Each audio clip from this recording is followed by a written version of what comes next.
malalaman at makikita na todo ang dating at super exciting. Anong superfluid ang hindi tinatablan ng gravity? Ano ang nagagawa natin dito sa lupa na hindi natin pwede gawin? Ano ang mas marami?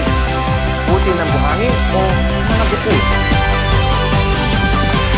Things start from small beginnings.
Ngayon ay pag-uusapan natin ang isang branch ng science na nagtuturo ng properties ng matter at energy. Ito ang physics. Isa ito sa pinaka-exciting at pinaka-extreme na branch ng science. I don't believe you. Papakitaan ko kayo ng mga nakakabilib na extreme physics facts at sisimulan natin sa tubig. Iniinom nyo to. Ang katawan natin at planeta ay binubuo din ito. Mula pa nung elementary tayo ay tinuturo na ang tubig ay kaya magpalit ng anyo. Kaya nagkakaroon ng yelo na solid form nito. Steam or vapor na gas form naman ito. At syempre tubig bilang liquid form nito. Pero alam nyo ba na kayang maging lahat ng form nito ang tubig ng sabay? Pwede po ba yun? Pwede. Kasi nasa tamang temperature at pressure ang tubig ay kaya nito maging liquid, gas at solid at the same time. Tawag dito ay triple point.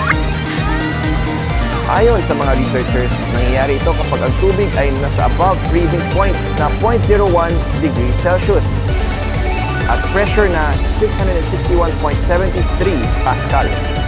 Mula sa tubig ay pag-usapan naman natin ang isa pang extreme na nakakabilib, physics.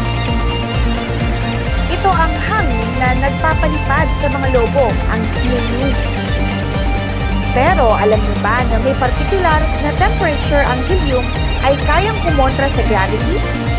Kapag ang helium ay lumamig sa negative 469 degrees Fahrenheit o kaya negative 273 degrees Celsius, ang gas na ito ay nagiging superfluid. Isang uri ng fluid na kayang dumaloy walang friction. At dahil sa property na ito, super lamig na helium ay kaya umakyat sa salamin at lumusot sa pinakamaliit na butas na kasing laki ng molecule. I believe!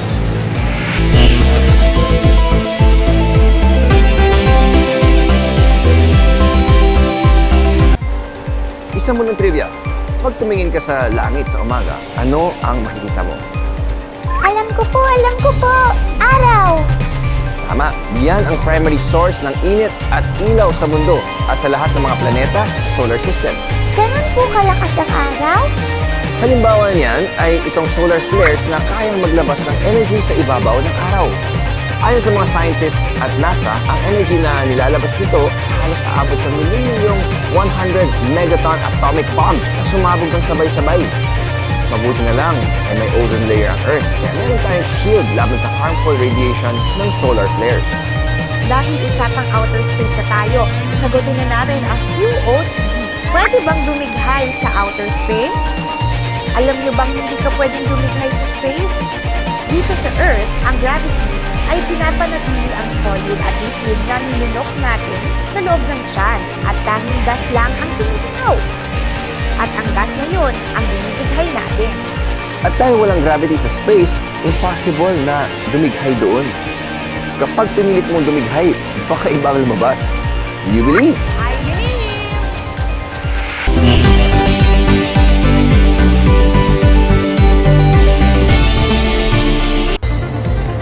Extreme records of outer space. Kanina ay pinag-usapan natin ang extreme physics sa Earth at space. Ngayon naman, ihanda ang spacesuits at lilipad tayo sa extreme space. Isa sa mga pinakamataas na tagumpay ng mga tao ang makarating sa space. Habang nangangailangan ng maraming research para ma-achieve ito, may mga extreme factor din para magawa ito. At ayan ang extreme na pondo na kailangan para makalipad sa space. Alam niyo ba na ang kalahating kilong bagahe papunta sa space ay nagkakahalaga ng 30 hanggang 45,000 US dollars? Para sa isang 16 ounce na bote ng tubig na dadalhin mo sa space, gagastos ka ng 9,000 to 43,000 US dollars. Ang mahal naman. Ito pang isang extreme. Alam niyo ba na hindi Mercury ang pinakamainit na planeta kahit mas malapit ito sa araw? Ang hottest planet sa solar system ay ang Venus na umaabot sa 450 degrees Celsius, 4 times na mas mainit pa sa boiling point ng tubig. At ito pang isa, alam niyo ba yung moon landing? Kung ikukumpira sa ibabaw ng mundo, ang mga bato sa buwan ay nabubulok sa bilis na 0.04 inches sa bawat 1,000,000 taon. Dahil ito sa mahinang gravity at kakulangan ng hangin sa buwan. Ang ibig sabihin nito na ang footprints sa ibabaw ng buwan noong 1969 sa Apollo mission ay mananatili doon ng 10 to 100 million years. Wow! Ang tagal-tagal nun ah! Ito mas extreme. Alam niyo ba na ang diameter ng Sun ay 1.3927 million kilometers ang laki? Kasyang ipasok dito ang 1.3 million na Earth. Ganun kalaki ang araw.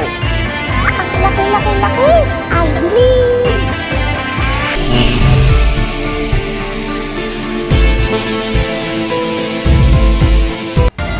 Kung mahilig kang magbilang, susubukan natin yung kakayahan mo. Kaya mo bang bilangin ang bituin? Posible siguro pero hindi ganun kadali. Pero kung ikukumpara mo ang dami ng bituin sa Milky Way Galaxy at ang mga puno sa mundo, ibang usapan yan. Dahil alam niyo ba na mas madami pa ang puno sa mundo kumpara sa dami ng bituin sa Milky Way? Ang puno sa mundo ay nasa trilyon kumpara sa estimated na 100 to 400 billion na bituin sa Milky Way. Ito pa ang huling hirit pagdating sa extreme space facts. Ang sabi ng iba ay mas marami daw ang mga bituin sa kalangitan. Kung ikukumpira sa butil ng buhangin sa mundo, gaano nga ba karami ang pinag-uusapan natin? Mag-evaluate muna tayo. Ang mga numbers na ito ay pagtatansa lang dahil na rin sa mga limitasyon ng ating teknolohiya ngayon. Ang bilang ay 1, 0, 0, 0, 0, 0, 0, 0, 0, 0, 0, 0, 0, 0, 0, 0, 0, 0, 0, 0, 0, 0. Yan ay 1 na susundan ng 24 zeros o 1 septillion. At yan ang isang record na talagang tatatak sa ating extreme books. Ang dami-daming zero! Marami pa kaming out of this world na extreme story, facts, at trivia. Dito sa I Believe! Ang dami kong natutuhan! Sige nga, mag-review tayo ng mga extreme science facts na nalaman natin ngayong umaga. Magsimula tayo sa branch ng science na physics. Tungkol to sa pag-aaral sa nature at properties ng matter at energy. Tingnan natin ang ilan sa mga pinakamatinding physics facts tulad ng mga pagbabago ng physical properties ng matter base sa interaction at temperature sa paligid nito. Lumabas din tayo ng planeta para i-check ang mga pinaka-extreme records sa outer space. Sobrang laki ng kalawakan ay umabot tayo sa bilang ng mga bituin sa buong universe na tinatantang aabot sa 1 septillion o 1 na may 24 zeros na kasunod.